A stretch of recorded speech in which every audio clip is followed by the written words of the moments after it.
All right, folks, before the puck drops, a big shout out to Big 8. Fellow Atlantic Canadians keeping us refreshed since 1986. Their bottled water straight from a natural spring in Valley, Nova Scotia. Clean and crisp. And don't forget, 23 flavors of carbonated soft drinks made with natural sugars. Many flavors, now in cans too. Big 8's got that East Coast charm, and you know we're all about that. So grab a Big 8 and stay refreshed. All right, now let's get into the hockey.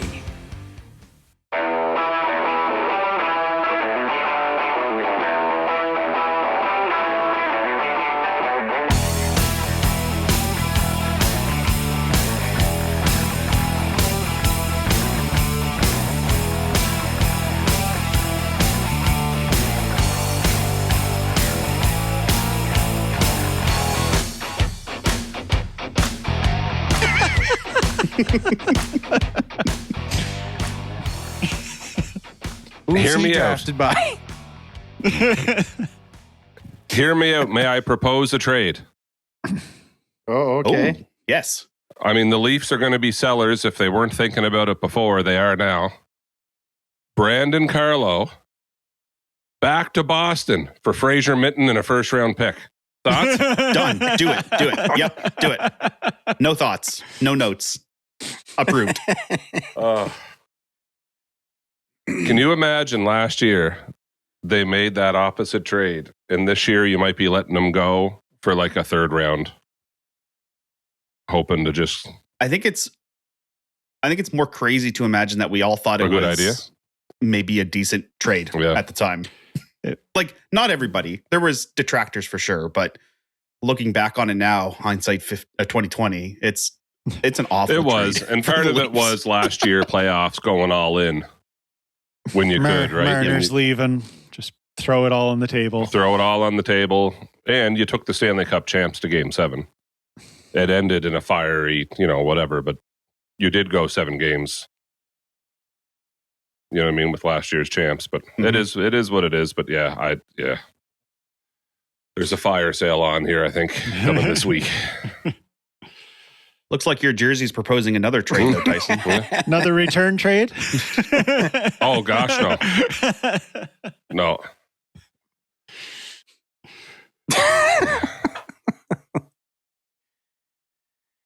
I was watching Almost a makes Patrick you Law wanna- interview earlier, so I think I got all. Yeah, almost makes you want to throw up in your crease, doesn't it?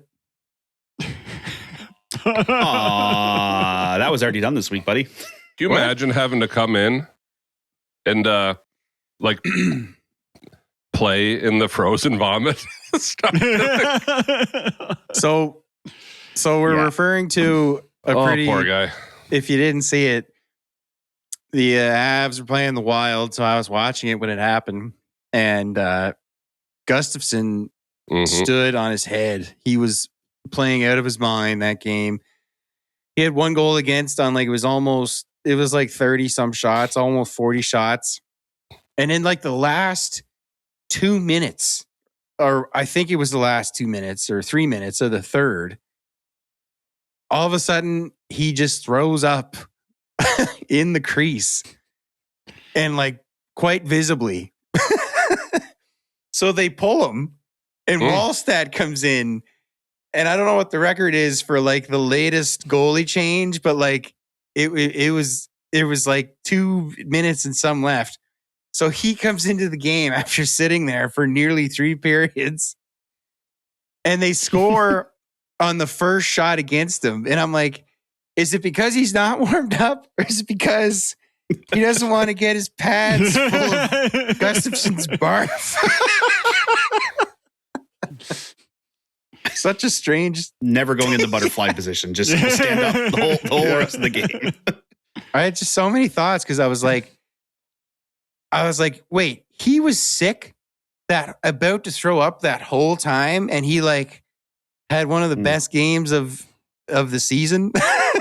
Like, what the heck? Yeah, I'd never seen someone throw up on the ice. Like, I've seen people on the bench. McKinnon even over in the Olympics threw up on the bench one time. So there's like a meme about it. But like, I've never seen it just like, he just stood there and just threw up.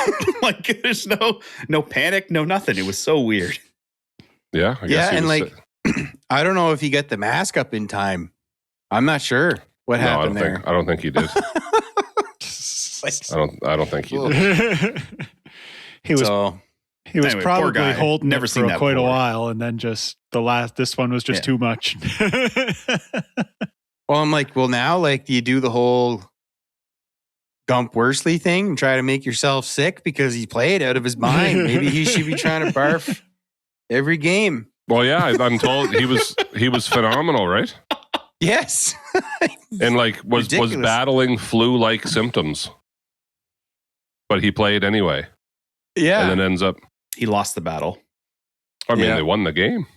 Right? Yep. They did. Maybe he's passed some of that good luck onto Wallstat now. Yeah. Handed him the torch. It's not a torch you want. Yeah, something else I saw. It's kind of interesting. The Oilers, who always have something going on, they played the Sharks the other day, and I saw a pretty interesting clip of Celebrini versus McDavid, and Celebrini, like, he put this move on McDavid. I don't know if you saw this, but it completely fakes him out. He gets McDavid going one way. He stops up and goes the other way. And McDavid like almost falls. I was like, whoa. He's got the confidence now, man. I guess. But the Sharks actually came back and won that game. And I think it was after that game that Draisaitl had his Draisaitl post-game comments 2.0, this time calling out the goalies specifically, saying it's pretty hard to score 5-6 goals a game. So not wrong. But yeah, that seems to be the same story with Edmonton these days. They're I don't know. They kind of came back from the Olympic break, picked up right where they left off. They're 4-6-0 in their last 10. Kind of a thud. Yeah. Yeah. So didn't the coach echo the same sentiments of would have been nice to have a save there? Yes. Well, he doesn't want to get chewed out by Draisaitl, so he has to appear to have his back, right? So I know the word around the insiders, if you listen to like 32 Thoughts, is that the Oilers are not looking to make an upgrade to their goaltending again because they feel they've already addressed it. But what do you guys think? Like there could be goalies out there. Binnington could That's be what out they're there. saying, but I mean, I'm assuming if the right deal comes along, like I think salary's an issue for them, right? Is that not why they were trying to move Mangiapane too, and they can't seem to move him? Who's on waivers? Can't seem to. Yeah. All right. So Mangiapane makes $3.6 million for this year and next year. So they need the cap relief to do and term relief on and they're that. looking for a defenseman as well. So I'm wondering if it's kind of they hear some goalie offers and they kind of like shove it to the back until it's like if a couple other things don't work out, well then you got to pull the trigger on a goaltender. I'm assuming. I've heard OEL rumors repeatedly to Edmonton actually. Oh yeah. That seems to be a rumor that won't go away. But he comes with term, right? And so if they're trying to get out of that, like, what do they do, right? So, I like OEL too. I'm not going to lie, but can they manage a goalie offer though, unless they're sending Jarry back the other way? Probably not. I mean, if you look at trade boards, the goalies available, Binnington is a UFA after next season, but he's $6 million. So he's got, this year and next year at $6 million. They can't really probably stomach that. They could go after Stolars, but he's got 5 more years at $3.75 million. And in fact, his contract doesn't even start till next season. So like, it's like a brand new contract. But that's a good point. If you found a team that wants to get rid of a goalie, but they don't want it to bring Jarry back because they want to get rid of the goalie because we don't want Jarry. Go down to 2. No. So it's not only you got to work both ways. Not only find a team looking to get rid of a goalie, but that's willing to take Jarry back. But here's my question. And then Wallstad could be like another one, but he's $2.2 million for another year, so he might be the cheapest option. But does Minnesota want to? So is Jordan Binnington on the trade block or not? I've been hearing rumors in the same nature of I've been hearing Bobrovsky rumors. I heard that too the other day, and I blew my mind. Yep. Like, what? Yeah. All we heard about. I don't think I could name Florida's backup goalie right now. Like, I don't think I could. So why is Bob on the block? I don't know, but I've heard it. That's a problem. You can get rid of him now and solve it in the summer. Yeah. To prepare for next year. All right, Gabe. Yeah. And you might get a decent return for him, right? Yeah. What does Gabe think? Who should the Oilers trade for a goalie? Any thoughts? Howard. Oh, Howard from your team? Yeah. Howard the Duck. Good. I was going to go with Howard the Duck too, Gary. That's good. Howard the Duck. All right, thank you. Thanks, Gabe. I'm telling Howard you called him. Calling Howard. Yeah, sure. You can tell him that. Yeah. Howard the Duck. That could be his nickname. Next weekend. All right. Thanks for your time, buddy, and your thoughts. Appreciate it. The newest insider right now. Edmonton is going to trade for Howard the Duck. Howard the Duck. From the U7 Bulldogs. Whatever they're called. The Bulldogs. Yep. Okay. Awesome. I knew they probably weren't the Hawks yet, so I was curious. Yes, that's right. But yeah, I was that was one question that I've seen Binnington on like several trade boards. Drop him while he's hot. Yeah, and he's in year 5 of 6. So he does have another year left. And he's only at $6 million. But like Only's doing a lot of lifting there, in my opinion. Is he a $6 million goalie these days? Fair enough. Yep. Yeah. But with only one extra year, you probably could get St. Louis to retain some. I don't know what their retention situation is. I know the CBA changed it so you can't retain more than X number of contracts. I don't know how many they have right now. But like I kind of wondered if we'd find out that he was maybe the guy headed to Edmonton, since Edmonton, or at least rumored to be linked to them, because Edmonton, as we know, they seem to go after goalies who are really up and down. You know? Mm-hmm. And I what a story that would be. I kind of hope it happens, honestly. I just think it would be. They just can't stomach the $6 million without moving more than Mangiapane, right? Like, yeah. Like, what is their cap situation here? Edmonton, they have projected cap space of $3,000. $3,000. Yeah. $3,000. Not $3 million. Couch money. Yeah. You could afford me, maybe. Well, can I go to your house here and look at your couches? If that's couch money, $3,000. I mean, it's a very old couch. On my way. Player of the week is Gary's couch.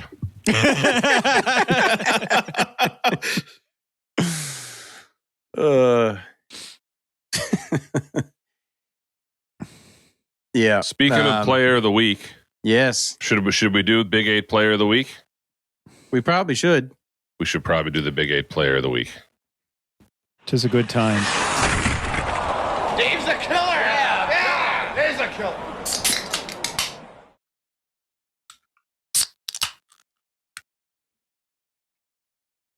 I was hoping you'd get to it, Tyson, because my throat is dry. So this is great. Almost got to go buy some more. I'm running low. Gotta keep drinking the stuff. I had to hide a couple bottles because it'll be gone. Who are we thinking for Big 8 player of the week? Do we, honestly, jokes aside about what happened to poor Gustavsson, he played literally his guts out.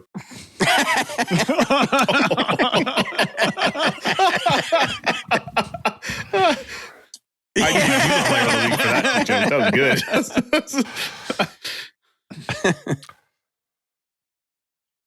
Well, it's a weird week. It is a short week. Games resume Wednesday. We're recording on the Sunday. You have a little inside baseball. Yes, that's right. Any other nominations to be heard besides Gustavsson? The only one I thought possibly was Matthew Schaefer. This kid just continues to have an incredible season. He's got but did he throw up on the ice? no, he doesn't play with enough guts, that's for sure. But he's got he had 2 goals against Montreal a game ago for the Islanders, and then the same. I guess this is before the Olympic break. I was just looking at his last 5 games, but that goes back to pre-Olympics. But he had a goal and an assist against Pittsburgh. But he has a 2-goal night. He's third in goals by defensemen. Only Zach Werenski and Jacob Chychrun are ahead of him. He's got 18 goals on the season. He's almost got a 20-goal season in his first season as a defenseman. And I believe he is the youngest 18-goal scoring defenseman. I think you're right history. about that. So, and on pace to beat Brian Leach's record as a rookie. As a rookie, yes. Fine. So, Schaefer's good. No. We had to have a discussion here. I'm the new guy, so we got to debate. I put forth Matt Boldy. Oh, yeah. I saw 3 that. games, 3 goals, 4 assists, 7 points in the 3 games since coming back. And not just against nobody teams. They were against your Avs. I saw Jeremy's lip curling. And then a bunch of nobody teams like Utah and St. Louis. I'm not going to Jeremy's lie. face change. Yeah. I just didn't want to talk about him. I know. I'm sick. That's why I'm here, to make you face your fears. Amazing. But yes, probably most deserving. He's on an incredible heater.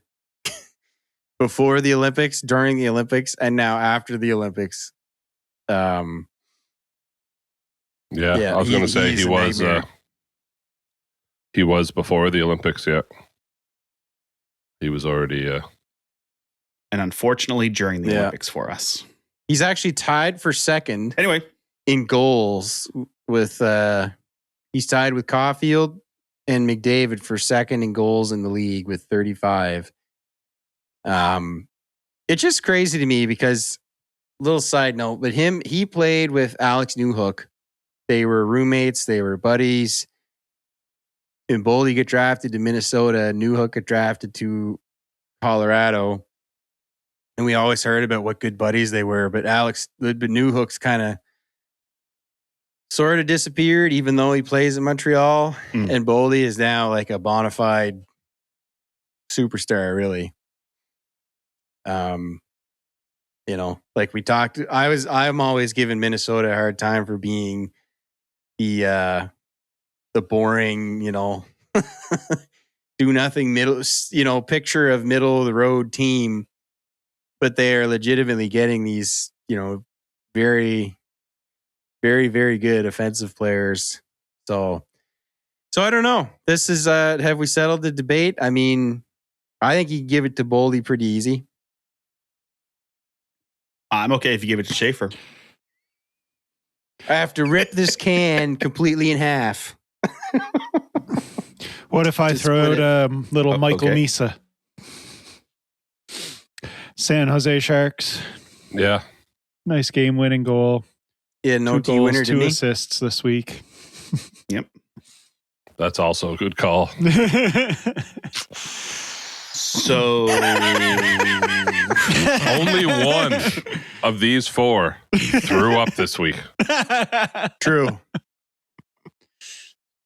But 2 are named Matt, and I'm named Matt. So we'll give very it to torn. Matt and just let you guys. The guy who's wearing a New York Islanders jersey is torn over this. Oh. Yeah, yeah.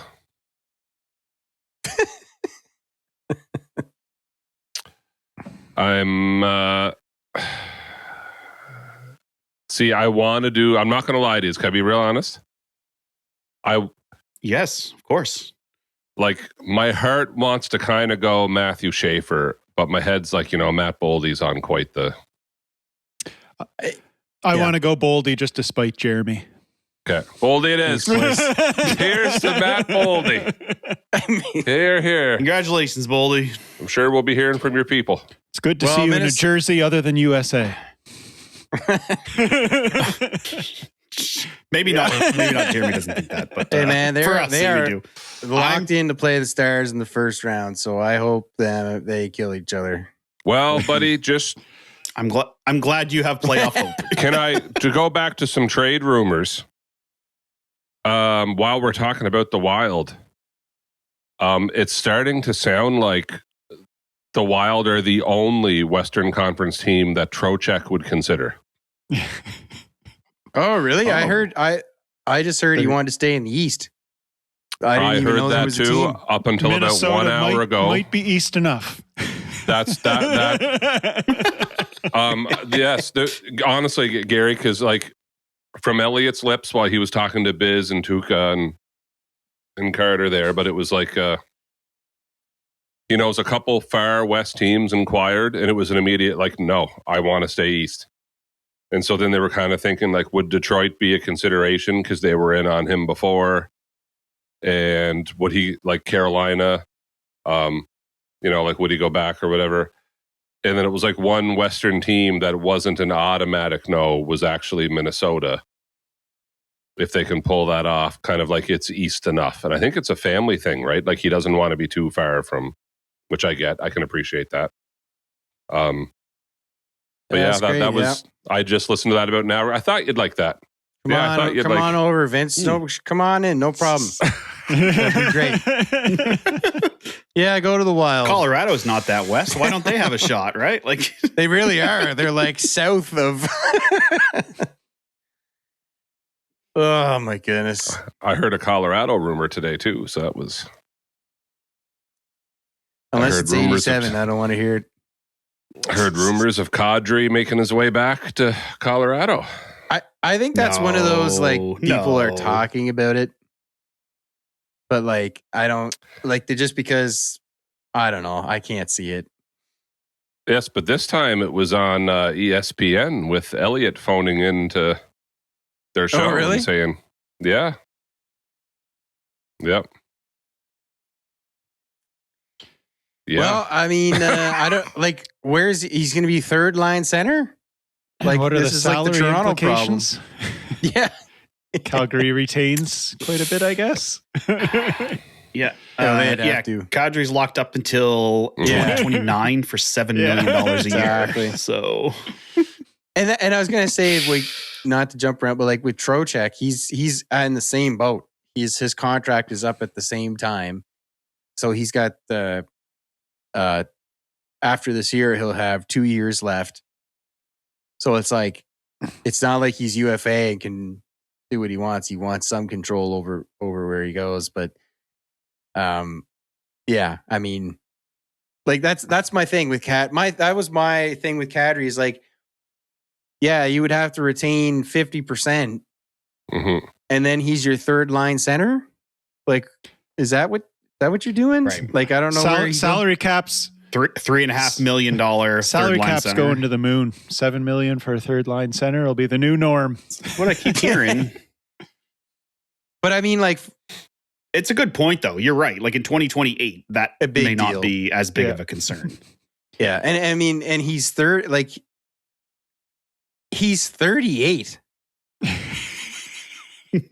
Like he's just a little baby face boy. Is he really? He's 35. Oh, sorry, never mind. Come Hang on. His contract Jeremy, is up in when he's 38. There, that makes more sense. Fake news. Fake news. I was like, that can't be right. But I'm looking at Sportsnet. That's not 35. He'll be 38 when it's done. I don't know. I mean, it depends. Like, what role does he want to take? Right? Like at this stage, because right now he's Calgary's number one center, isn't he? Maybe. I don't know. I guess don't know Puck either. Bruno center. has Morgan Frost as the number 1, and then him number 2, Yeah. which makes more sense. But yeah, So I do have the TSN panel here. I have their whole list ready to go. I don't imagine we want to go through like the top 50 trade bait, but the top 20 has some very interesting names on there, and then some that are eye rollers because I feel like every year, like, so as an example, like I feel like every year for the last 5 years I hear Brock Besser's name. I swear. Every single that was time. going to your mouth. Yeah. And then nothing this ever time. happens. even when they were good, Yeah. Oh, it was still Brock Yeah. Besser. I thought you were going to say Brock Besser or Brady Yeah. Shen. They are like the two that every year. Luke it's like, Shen's on okay. there. Yeah, well, sure. And I'll have to tell my young lad, Michael Bunting's on there again. Ooh. Somebody's getting another jersey. Yeah, well, he's, The surprise. Yeah. The surprise name to me was Yes. Robert Thomas out of St. Louis. Like that caught me off guard when he took a personal leave like a little bit ago. He's back with the team now and he's playing, but then all of a sudden his name's throwing around. Like I never thought. is that would have fair been the that case. I almost put that in my I'll believe it when I see it category? Even though TSN No, has that's them fair. ranked like That's fair. like number 4 on the trade board. And I'm like, we're Right. ESPN's also reporting it too. So it's not just No, a it's not. TSN thing. Like there's more smoke to that. and I heard it fire to talked that. about today. I guess I'm just genuinely surprised it's gained think this it's- much steam, I guess. It's extremely surprising. Yeah, to me. and it's He signed through 2031 for $8 million. And he's been like, he's having a down year this year, but he's had fantastic years year after year. I've had him in my fantasy pools for the last probably 5 years, and he's always been a performer. mhm. Yeah, it is a surprising one. I think it's a signal from Doug Armstrong that because Jordan Kyrou is, I've seen him on some lists as well. I think they're looking at a reboot of the core, and Robert Thomas is obviously a big part of the core. You know, him and Kyrou are in year 3 of 8-year deals. They're in their mid-20s. Like, yeah, it to me, it's a full reboot of the core, and you know, they've given them a few seasons now. There doesn't seem to be any improvement. Yeah, I don't know. It just looks to me like they're like, all right, well, we had these guys, and they even had like, because they made that offer sheet to get, what was his name from the Oilers? Broberg. Mm-hmm. Yeah. Got two of Holloway? them, right? No, not Yeah. Holloway. Yeah. I was going to say Hennessy. I thought it starts with it. Yeah. I just need to see before I. Broberg It and is Holloway. Holloway. Yeah, that's okay. Yeah, so back in August of 24. right, not that long ago, and it was like that was seen as like, you know, like what a steal. I mean, they gave up a lot.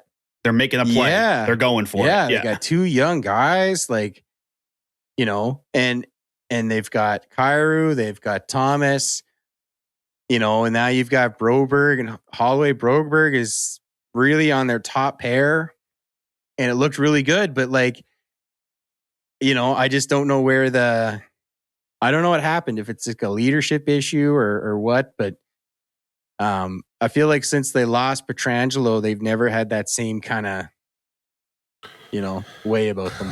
Well, I'll tell you, I'm scrolling ahead, and in the top 30 on the trade bait board, according to TSN, there are 4 St. Louis Blues on there. It's a good indication of a Rebuild, rebuild yeah. right there. Justin Falk, Bennington. Yep. Yeah. Yeah. Braden. So, And Shen. Yeah. we'll see. Like you said originally, some of these guys are here all the time, but But the top 10 list are not players that are here all the time. So I'll run that off to you real quick, and then we can move on because maybe you'll want to talk about a couple of them. Number 1, Nazem Kadri. 2, Trocheck. 3, Blake Coleman. 4, Robert Thomas. 5, Tyler Myers. 6, Justin Falk. 7, Bobby McMahon. 8, Elias Pettersson. 9, I know. Which one? Sorry, I didn't mean to interrupt, but I couldn't. You couldn't pass it the up. Center. 9, Evander Kane. And then 10, Dougie Hamilton, and that whole whatever's happening with him in New Jersey. Those are your top 10 on the trade bait board. He went to too many museums. And then, Did you? yeah. Like that's why he basically got pushed out of the Bruins, right? Because he was too nerdy. Isn't that the way the story goes? Yeah, I don't Is know there truth to that? Is there anything? Oh yeah. That's what the stories say. Instead of going out and partying and stuff, he wants to take the group to the museums and stuff. I didn't like that. That's enough of that. You're out of here. Poindexter. Wow. Yeah. Who was it? Sorry, who was the top 3 again there? It was Kadri, Trocheck. Trocheck, Coleman. Yeah, Blake Coleman. That's Seattle, right? No, he's in Calgary. Calgary. No, sorry. I'm thinking of the other guy. I know, All that's these coming. Tampa, yeah. Yeah. I know. Yeah. So He's actually- Coleman's a far, guy guys. who's had moments in his career, right? Like he's had these like I don't know that it's always been consistent, but he does have these moments of anyway, he's got 1 year left at 4.9, which is a bit of a hit to take if you're someone trying to squeeze in some last minute. Yeah. There's like a handful of players to me around. They're around the league now. They were with Tampa Bay when Tampa was at the height of its power. Coleman was one. Andre Palat. Mhm. What's the other? Yeah, Tyler with the Y Johnson. there. Tyler Johnson. Yeah, that's one. And then the guy who signed Yanni with Gord. Yanni Gord. Yanni Gord. Thank Yeah. you. Jeepers. There it is. Yeah. And they're like these guys that I think of as like huge parts of the like how that Tampa team was so good. And I put Coleman kind of in that group. Yeah. Right. And he was one of those cap casualties that they had that they couldn't keep those guys all together. And I don't know. I mean, he's 4.9 million. He's in his last year. Mhm. He's UFA. I almost wonder if Tampa tries to get him back because they have a habit of trying to go after guys that, you know, they've had in the past that they feel can come in and play their system really well. And Tampa's a buyer. I mean, they have to be a buyer. So I don't know. I wouldn't surprise me if he. Or they do nothing. Yeah. Yes. I They've was got a just great going to team say, right now, right? Like they've got a do fantastic nothing. team. So Yeah. do nothing at all. maybe bring Stamkos back. He's number 15 on that TSM list. Yes, he is. Give the C. Wow. Wow. Just comes right back. Oh, we were just joking. Come on back.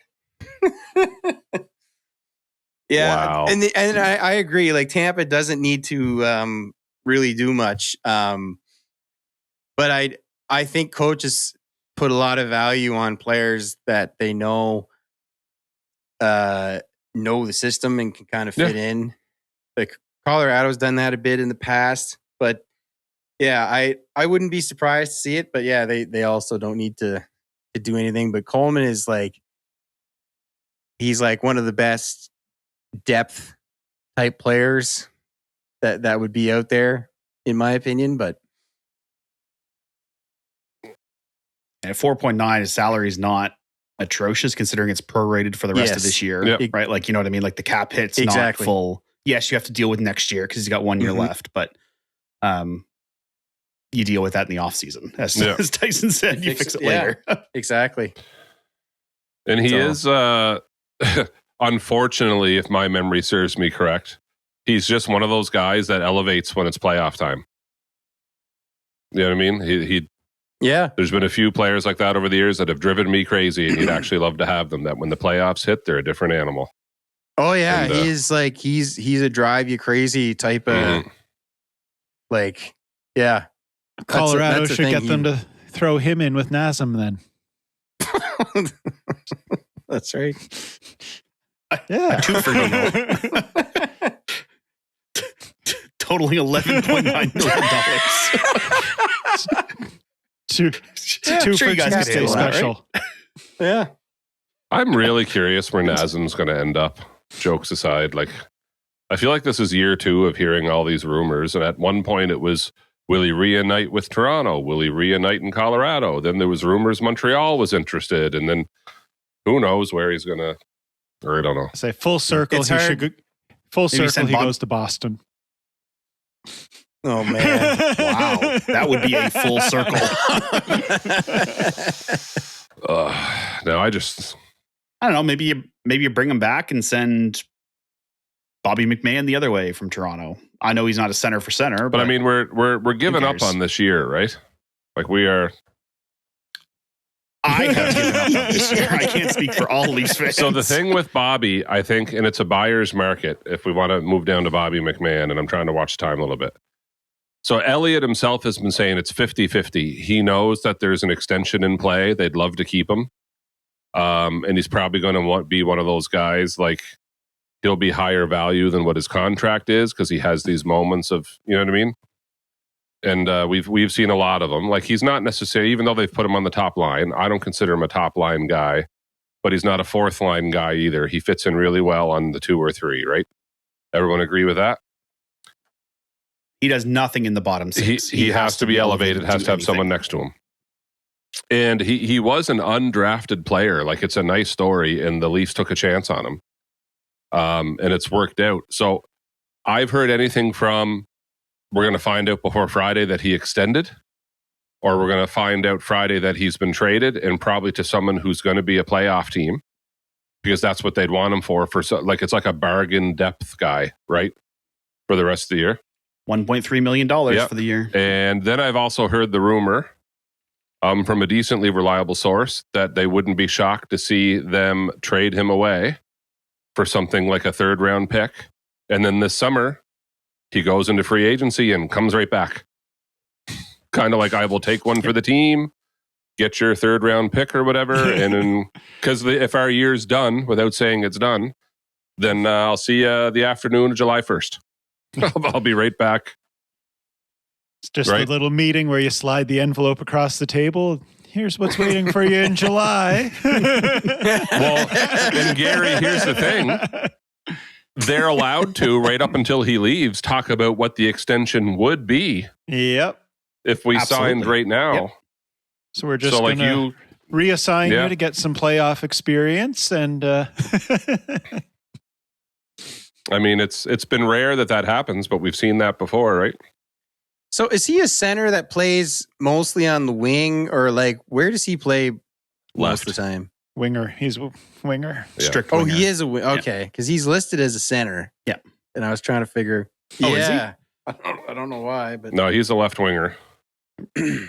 And when we tell you bursts of speed, there's only one player this year in the NHL who has had a higher kilometer an hour burst of speed than Bobby McMahon, and that's Connor McDavid. Yeah. Now, why McMahon can't do that nearly as often, though, as like McDavid, McKinnon, you know what I mean? But at one point, it was only like there was one game where he just took off, and it was like, where did this come from? And it was just like 0.4 less than McDavid's fastest burst all year. He honestly just doesn't do it every game. The guys will tell you, Jay, he just doesn't.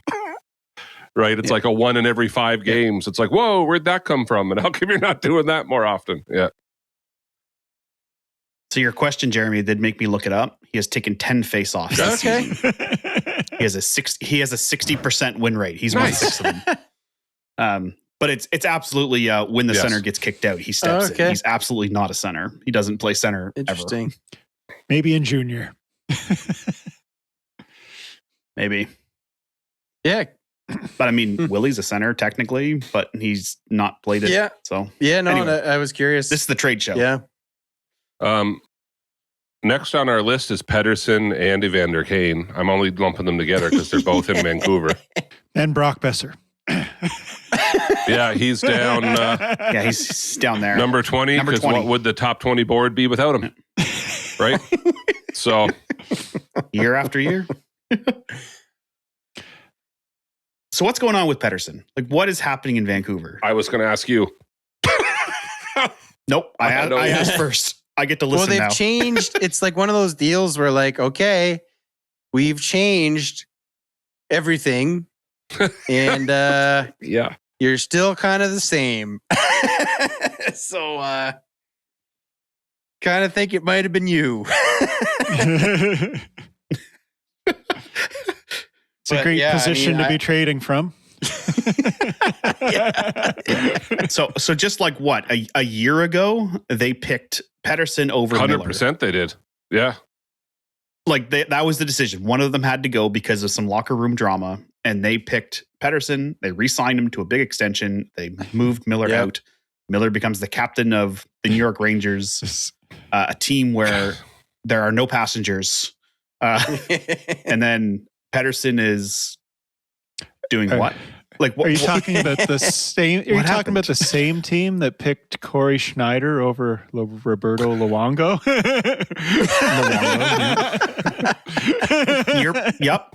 And voluntarily brought in Evander Jeremy, last summer. if you could play the sound there from The Price is Right when you lose.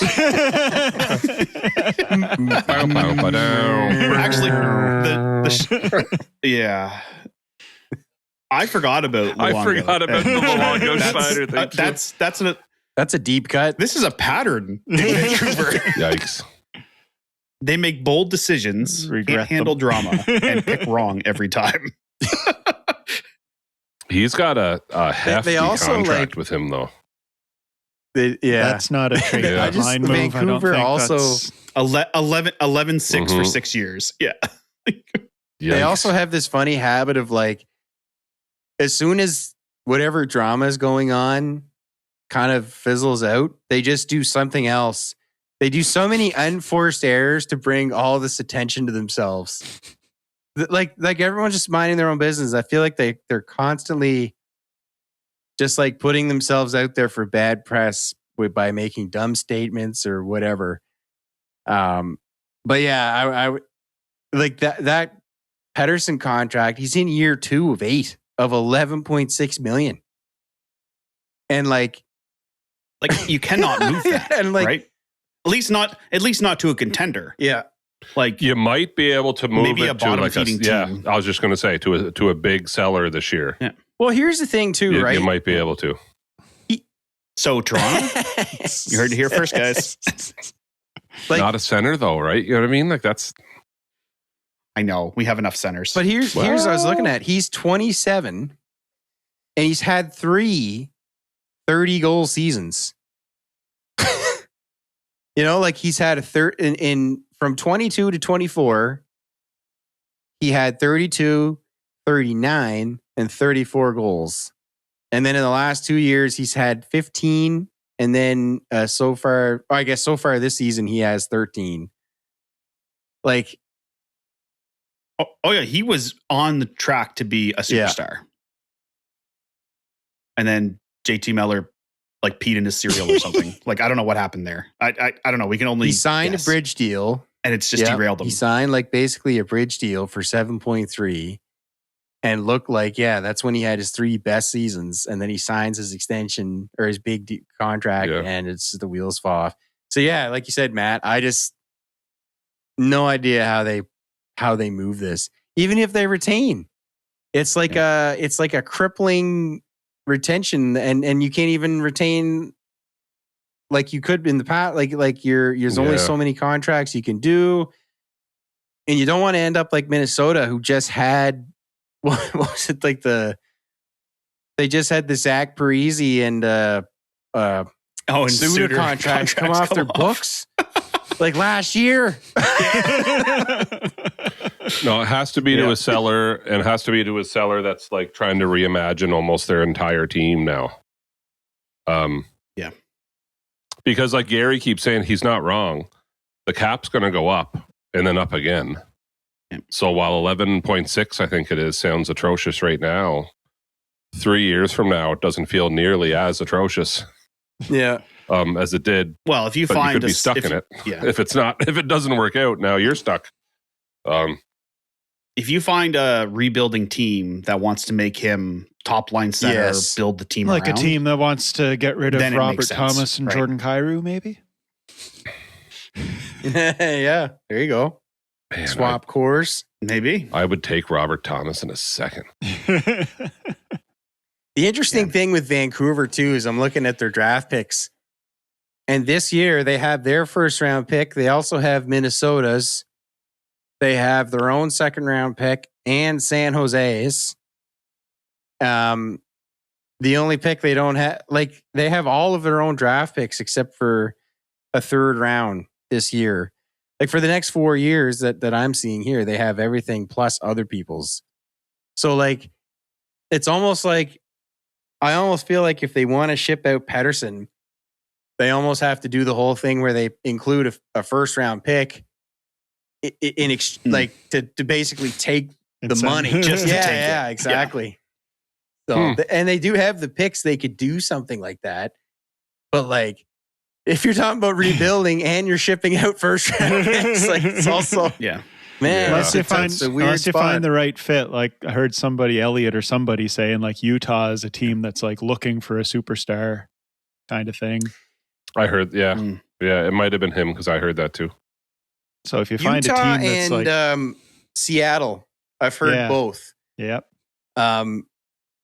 Yeah, and that's exactly who I like. You're talking about like someone who like, okay, let's take a swing on this guy. You know, we're kind of not bad enough to be picking so high that we're getting all the best players. We're kind of in the middle. Maybe we take a swing at a guy like this. Because I was wondering if Seattle might kind of fit the bill like that. Geographically, not that far away, so hopefully it's not location. You know, he just hates the Pacific Northwest. Like it just absolutely get me out of the despises mountains. So let's Can't get into the rain. Yeah, there you go. We joke with Pettersson, but like, or sorry, we joked with Besser, but he's got another 6 years after this season. So like, that's not an easy contract either. Yes, it's cheaper at $7.2 million. I was just looking at that. That's 6 a big years. move. Like, is a big commitment. Well, like, yeah, I mean, of course, right? Like they just committed these big deals to this core that they're supposed to like. Because they're going to solidify the team, right? They fix the drama in the locker room. They do have to keep some veterans on the team. Yeah, you usually like if you're blowing it up, you got to keep a couple just to kind of like literally someone's got to sit with the kids, right? You know what I mean? You got all these 18, 19-year-olds. Tell that to San Jose. Somebody's got to talk to the ref. Speaking of San Jose, I did see one rumor of Kane going San Jose. No. Back? No. That bridge is so I know. You don't want that guy anywhere near Celebrini. Good grief. Which was my reaction, but I saw it. I'm just telling you what I saw. Smack. Come on, Tyson. Yeah. I didn't start the rumor. That's not the stuff you were. Don't you put that on my Sharks. Your Sharks. Okay, I see. Oh, gosh.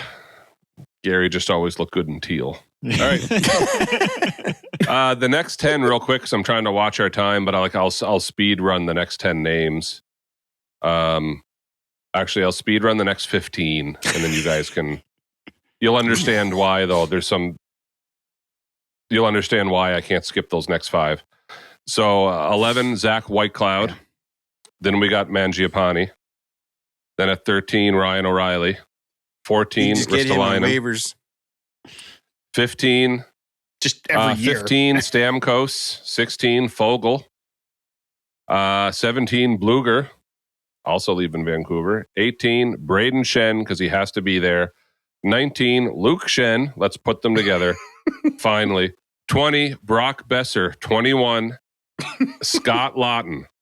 22, Patrick Laine. 23, Connor Murphy. 24, Jordan Binnington. 25, OEL.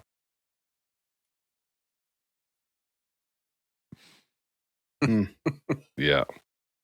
I'm going to pretend I didn't see 27. We'll just check that off. I'm worried about that one as well. The rumor with the Shen brothers used to be that they want to play together. They want a season right? together. Like Toronto made a play for, they got Luke a couple years ago. And then the idea was they couldn't retain him because Braden wouldn't join the Leafs at the time due to whatever reason. Like they want to play together. So I'm curious what happens there because they don't play for the same team. Like they can't really package deal, like trade us both. They have the same agent. But I'm curious if they both end up in Vancouver or they both end up in St. Louis, or they both end up somewhere else. But I mean, Braden's got 2 years left and it's 6.5. And Luke's a UFA. 34. Yeah. Luke is just such a big boy. The joke used to be that they had to weld 2 helmets together to fit his head. Yeah. I don't know. I just, to me, Ekman Larsson's an interesting one. I know we don't talk about it. But also, to me, the most interesting name on that whole list is Binnington. Like, am I wrong? I know. Like, It feels like he's on there for one team, though. Well, Edmonton. yeah, and that's feels very specific. Yeah, I think he's there because St. Louis is his career is almost done. He probably wants another chance at a contender. St. Louis is not that contender. He will always be a Blue, but maybe he just plays the last couple of years somewhere else. You know what I mean? Like it's one more kick. I saw something this morning, and then I heard it this afternoon when I was watching videos getting ready for this. Was Montreal and Binnington. Please don't slap me like you did the Kings. No thanks. well, that would be wild. Do not like. That would be wild because, and it's interesting you bring up Montreal because they've got all the pieces in place now that, to me, they should start buying, and that's a move. But yet, Patrick Laine's on the list. Yeah. Well, it's just like that guy is such a. That just hasn't worked. It has not worked out, and he's a UFA. Hasn't worked out anywhere this summer, and yeah. I mean, and there's more. By the way, I don't want to because we can keep talking about Binnington, but just I'd be remiss. But there's more Canucks here, even Tyler more Myers as I scroll down. Well, Tyler Myers is for sure because he's been scratched for roster. Connor Garland, Jake DeBrusk, like they are. Any piece of furniture that's David not nailed down. in top 50. Nope, Camp. As you scroll down, Gary Camp is on the list. Why is Camp there? He did everything he could to go sign with He's them. he's a UFA this summer. Yeah. Wow. Brandon Morrison, Trevor Linden, Marcus Naslin, Todd Bertuzzi. Let's not bring the him Sedin up. brothers. Yeah, the Sedins. Ed Jovanovski. They're all up for trade. You asked about OEL, Jeremy, and I think like the Leafs, this is my read as a fan. He's having a career year, and the selling price the buying price would be high right now, right? Like, yes, he is getting up there in age. What is he now? Like 34? 34. Yeah. 34. Yeah. And he's got 2 more years after this year. And so he's having an outstanding year for us offensively, and he's been solid defensively. This season's a wash.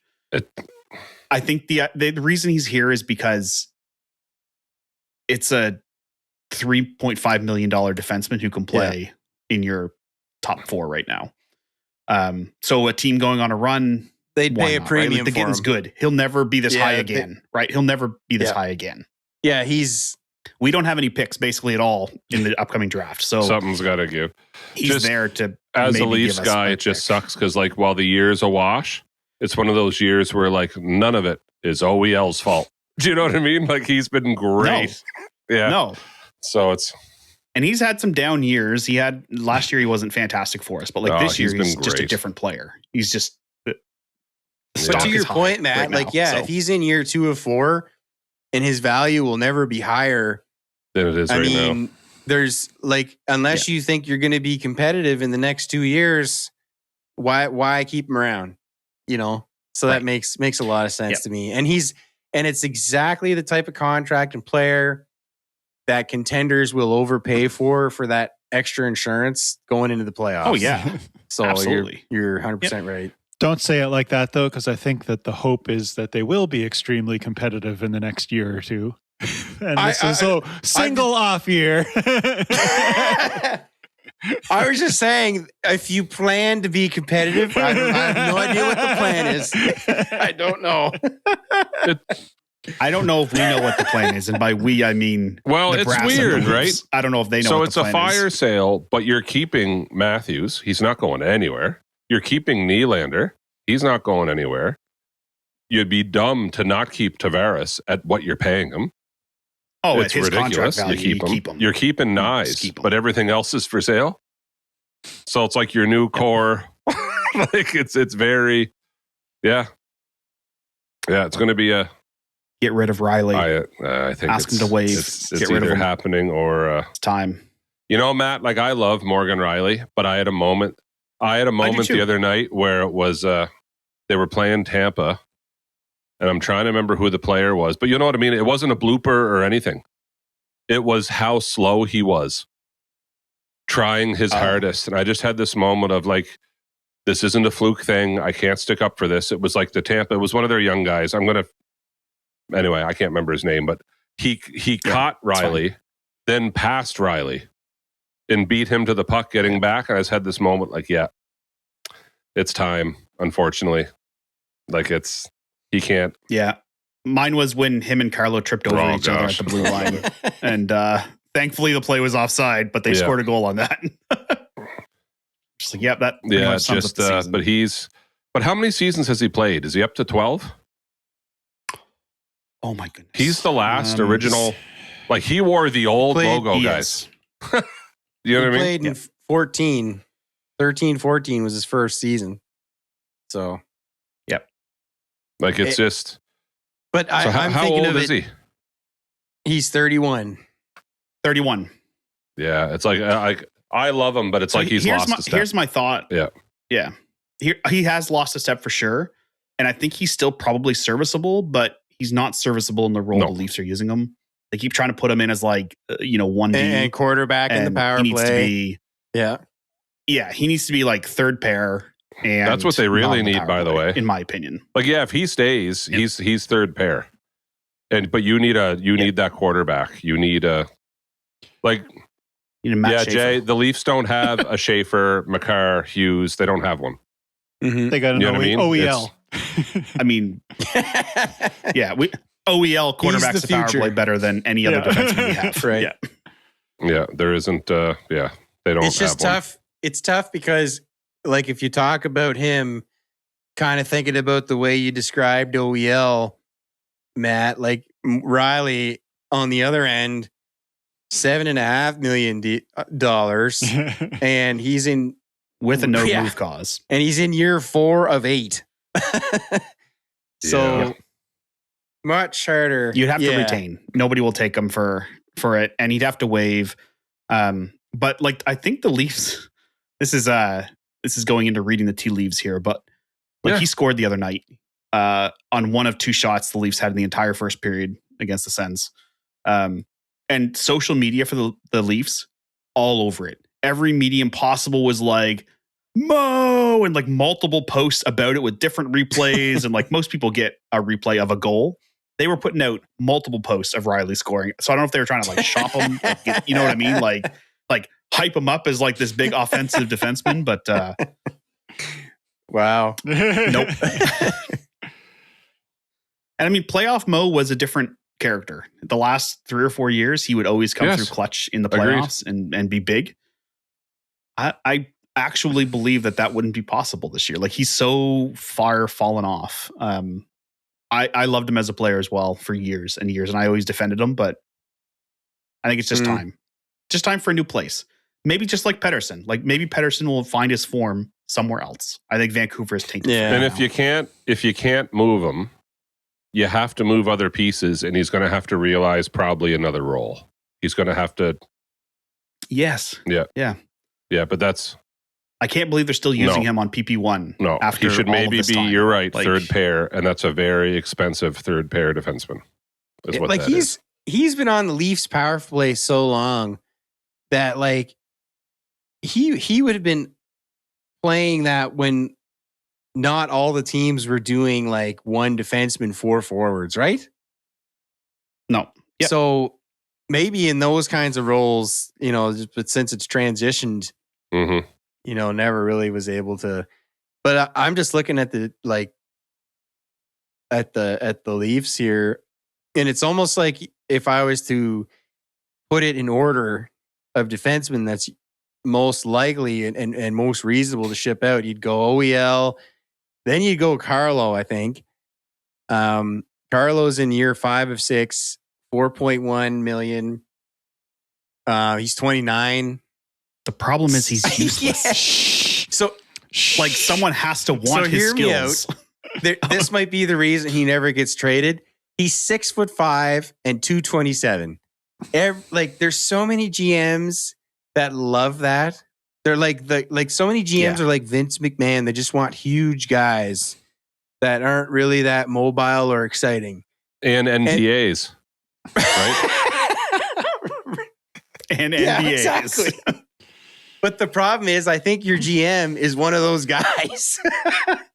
He is. Right? Like, he is. Yeah. Look at what he did with Calgary. That's what I'm looking at. Yeah. It's like, that's tree living. That's tree living. That's what he likes. Yeah. So he doesn't want a Schaefer or a Hudson or anything like that. He wants 6'5", slow, skate stuck in mud kind of guys.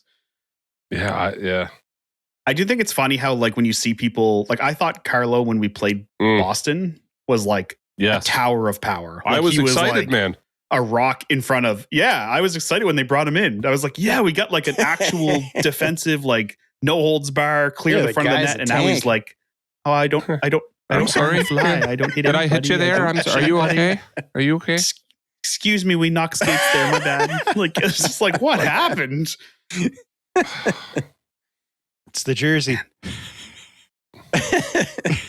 So I want to get Jeremy's thoughts on what the Avs will do, because we've made this about everybody except the Avs this season. But I just want to point out that I'm interested to see Shane Wright out of Seattle, because Shane Wright's one of those players where he was like up and down and like going back to the AHL and on trade rumors for a while, and then he stepped away from the team for a bit and he came back, and he's kind of like this.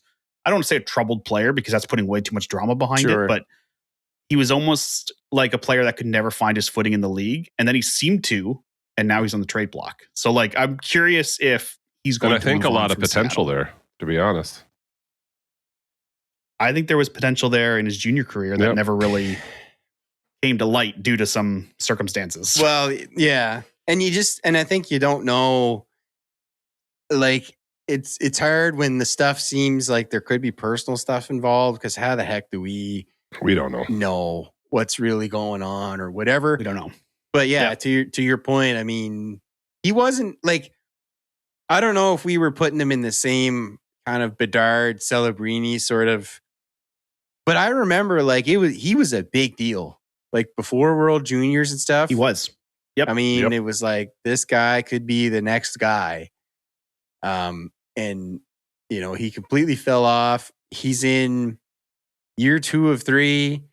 He basically took like I think this current contract he's on was kind of like a no, like, trust me, I could figure it out.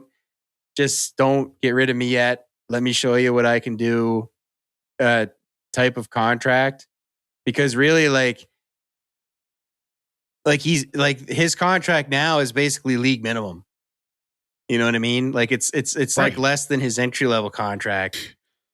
But to show for it, like, you know, he's got 44 points, 24-25 in 80 games. 44 points, 19 goals. He almost scored 20 goals. Like, it almost kind of seems to me like he's actually on track to maybe be like a third line center type of guy who has to really adjust the way he plays. If he wants to stay in the league, he's going to have to, you know, maybe change the way he plays. I mean, he's still pretty young. He's 22, but like, I don't know how much more of a scenery change could help a guy like that. I mean, you know, Seattle's had plenty of, like, they paved the way for him to be the guy there. You know what I mean? Like, so he had lots of chance. It's not like he was drafted and then there was established centers ahead of him and he was never able to crack it and whatever. So yeah, I don't know. It's a complete wild card. It's kind of like the Pud Colson sort of thing, like where you're like, you know, you could get him and maybe he'll turn into the potential that everyone thought he could have. But yeah, that's an interesting one. I think he will move. I have no idea where. How could he not? It's league minimum. Some contender will take a flyer for like their third line and he'll score like the Stanley Cup clinching goal or something. Like, you know what I mean? Like he's one of those players because he has some talent, but he's making $800,000 a year. Exactly. So there could be more behind the scenes there that gets talked about that we don't know. But yeah, I agree. Very, very curious, very interesting, because Seattle's definitely going to make a play for, I think, more like they're sort of like Utah. They don't have that cornerstone sort of offensive player. So yeah, I'm not sure. Could we interest you in Bobby McMahon? I would love a Bobby McMahon. Just for 2 months. Just for 2 or 3 months. That's it. Just for 2 months. I would take him for 2 months. I mean, if you want to quickly touch on the Avs, I mean, they made some room. Yeah, I know we're running long, but I really want to get your thoughts on what you think your team's I think it's okay to run a little long because this week a bunch of stuff's going to happen, and I think it'd be cool if we had some thoughts out there on all the teams.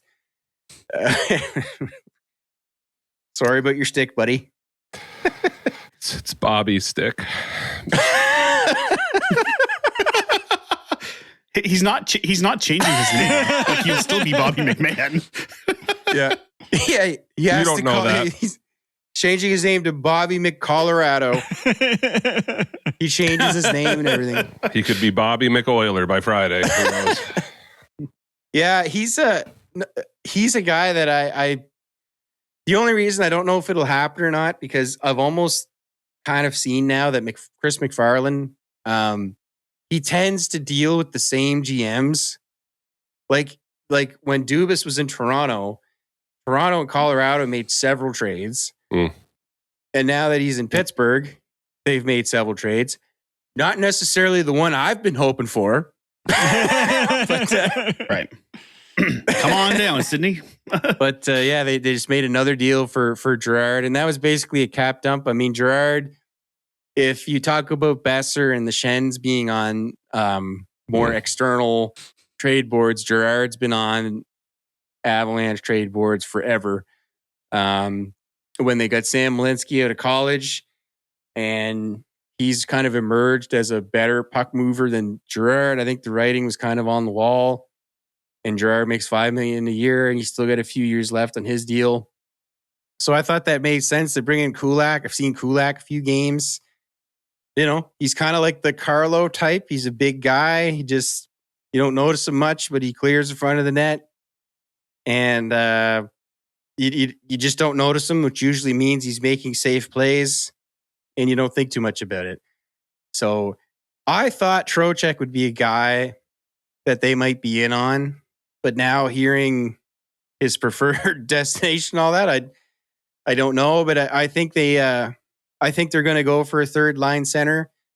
It's probably going to be Ross Colton on the way out, is my guess. I don't think he's ever been quite as effective as they thought he might be. So yeah, I think they've cleared some cap room for some more center depth, and I think they'll get a depth D. But they're kind of like in this boat of like, I don't think they really need to swing for the fences on a big player. You know, I don't mind the way the offense goes. I don't mind the way the defense is going. I think it's just depth. So you could have just said Kadri. That's right. It's a very roundabout way of getting there, Jay. Getting there, right? The last, maybe, I don't know if you guys have other thoughts. I just wanted to mention the LA Kings. Oh, I kind of find it crazy we haven't talked about them yet. So they went out and got. It's a big league, man. League. We can't talk about everybody. They went out and got Panarin. Mm-hmm. Then fired their head coach today. So what is Panarin thinking? He didn't want to be part of a rebuild and goes to the Kings where potentially they're in the middle of a retool. Like, man, I just couldn't believe it. I was like, what is going on with these guys? They've recently fired like their GM, and now they fired the head coach, but they just brought in Panarin. And it's like, so what are we doing here? And Panarin chose to go there. So they've had discussions with him of like, I'm picturing like an episode of Superstore, you know, the sitcom where it's like, hey guys, we finally wooed that really cool store manager from the store up the street. By the way, corporate shutting us down next week. Like that's what this feels like. Yeah. Because like they're not even like, it's not like they're that far out. Then the second wild card is Seattle right now at 65 points. And then Los Angeles is they're outside the wild card by a little ways with 62 points. And they're 4-5-1 in their last 10. And I don't know what they're doing. like right. It's just interesting. They fired their coach today, and I laughed. This will be a fun week for a lot of that stuff, to be honest. Yep. I haven't looked forward to a trade deadline day this much in quite a long time, but yeah, and it's a bit of a cop out, but like I feel like this could either be one of the more busy ones in the last few years, or no one could know what's going on and nothing happens. Well, because I can see both of those things. And Elliot has said this like 10 times now, and I heard he was on Saturday night with Ron, and he said his one thing is that this is a buyer's market, not a seller's market, and there's an awful lot of people, like an awful lot of teams that are going to be in the selling position, and maybe not enough buyers for all the teams that have players up on the board, because you can't get rid of everybody. It's just not going to happen. So what you're telling me is the Stars and the Wild are going to get everybody, and Colorado's going to get nobody. That's what I'm hearing out of this. Well, I can see like while Matt makes a point on OEL, like the demand's never higher than right now, and he's right on that. Then there's also an aspect depending on the position. Like if you're looking for a center right now, it's like I can pick you or you or you or you or you or you or you. Like it's. And no, like it's like if you don't want to retain some of that salary, well then we'll go another way. 8 of the top 20 in that TSN list are centers. So yeah, you know what I mean? So like if you don't want to retain salary, well then I'll go I can go with someone else. Yeah. And it's weird too in the East because like if you talk about the Panthers and the Devils, they're going to have to be sellers. Like Florida is going to miss the playoffs this year. Yep. They have to concede and be sellers. Yeah. And maybe that's why Bob's name is kind of starting to come out a little bit. Like, or do so nothing and bring it back next year with Barkov. Well, so we just got finished in the off season. We just got finished in the off season time. What incredible. They brought all those guys back. How did they do it? Yeah. Oh, look at the contracts. Unbelievable. They're going to run it back again. Like, wow, look at these guys. And now they're like going to miss the playoffs.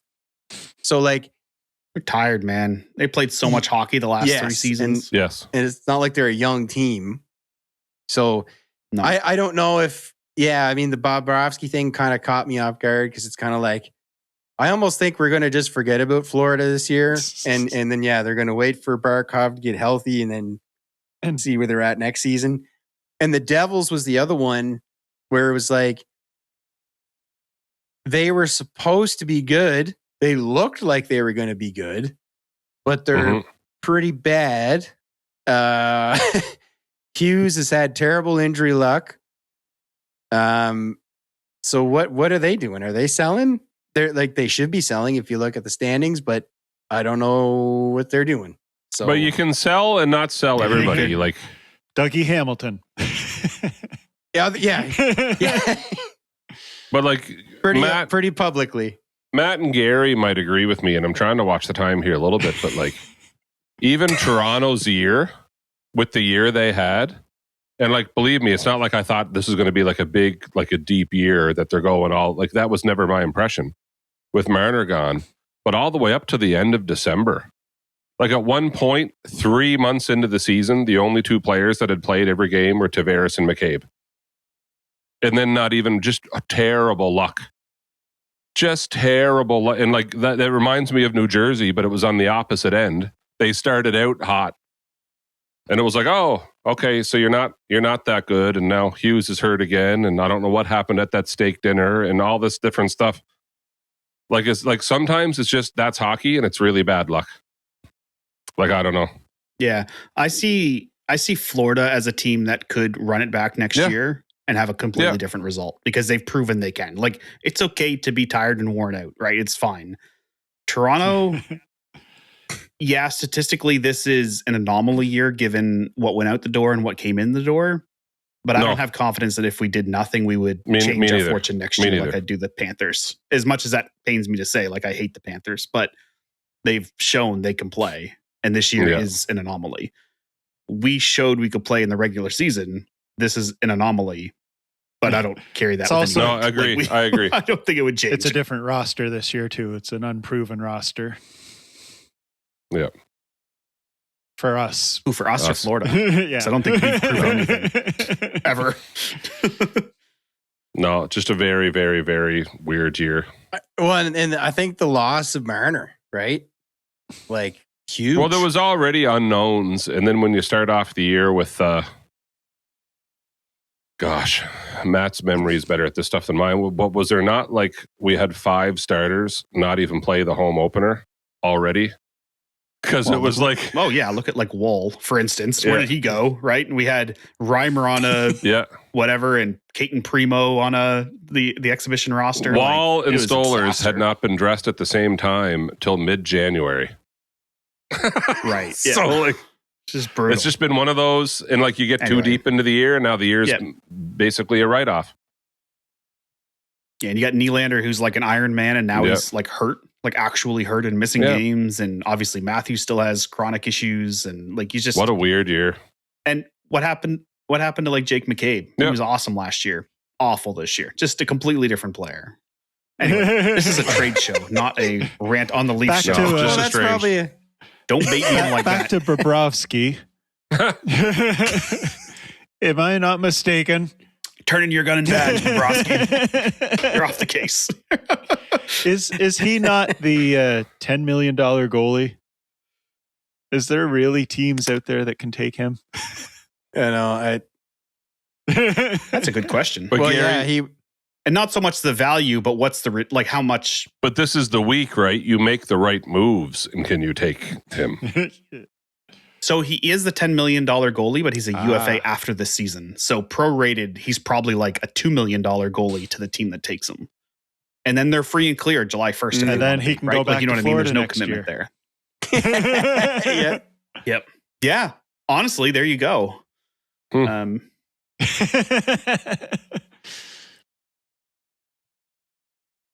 Their backup goalie is a $1 million guy named Danil Tarasov, maybe. He's 26.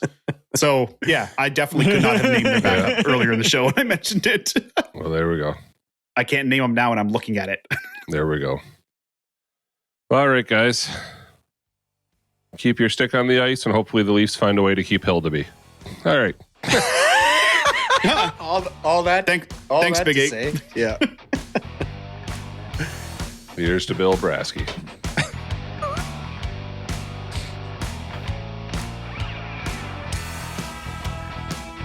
Keep your. Stick on the ice. I said it already. You did? Yeah, I did. Yeah, Oh boy. Yes. Well, long awkward outro. Bye, everybody.